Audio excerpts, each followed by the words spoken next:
4వ తేదీన మనం భోగాపురం ఎయిర్పోర్ట్ మనందరం ఎంతోమంది కళ్ళగంటున్న ఎయిర్పోర్ట్ ఫస్ట్ ల్యాండింగ్ అవబోతుంది ఫ్లైటు. దానికి సంబంధించి ఉత్తరాంధ్ర ప్రజానీకం ఎదురు చూస్తున్నారు ఎన్నో ఆశలతో. ఇది అప్పట్లో ప్రస్తుత గవర్నర్ గారు, ఇప్పుడు కేంద్ర విమానయాన శాఖ మంత్రి పూసపాటి అశోక్ గజపతిరాజు గారు శంకుస్థాపన చేశారు.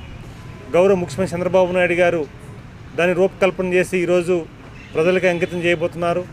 అలాగే మరొక ఉత్తరాంధ్ర మంత్రి కింజరాపు రామ్మోహన్ నాయుడు గారు విమానయాన శాఖ మంత్రి ఉండడం, అలాగే ఈరోజు మళ్ళీ దాన్ని కన్స్ట్రక్ట్ చేసి దాని బాధ్యత స్వీకరించిన ఉత్తరాంధ్ర వ్యక్తి మన రాజాము పారిశ్రామికవేత్త జిఎంఆర్ గారు దాన్ని టేకప్ చేసి కన్స్ట్రక్షన్ చేయడం, ఇది మంచి ఎమోషనల్ కనెక్టివిటీ ఉత్తరాంధ్ర ప్రజానీకానికి ఒక కలపతర అవబోతుంది, మంచి కానుక అవబోతుంది.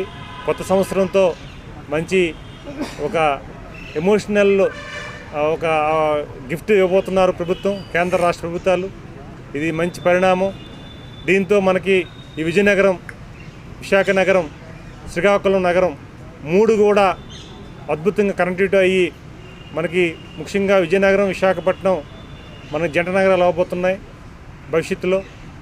ఈరోజు ఒక ఆదర్శమైన పాలన అందిస్తున్న గౌరవ ముఖ్యమంత్రి గారికి గౌరవం పెరిగే విధంగా ఈ రాష్ట్ర ప్రజానీకం ఇచ్చిన ఈ అవకాశాన్ని మరికొద్ది 20 సంవత్సరాల వరకు ఈ ఎన్డీఏ కూటమి శాశ్వతంగా పరిపాలన చేయడానికి, అలాగే ఈరోజు అందరికీ సేవలు అందించడానికి మా వంతు బాధ్యతగా మేము పరిపాలన చేస్తామని మీ ద్వారా తెలియజేసుకుంటూ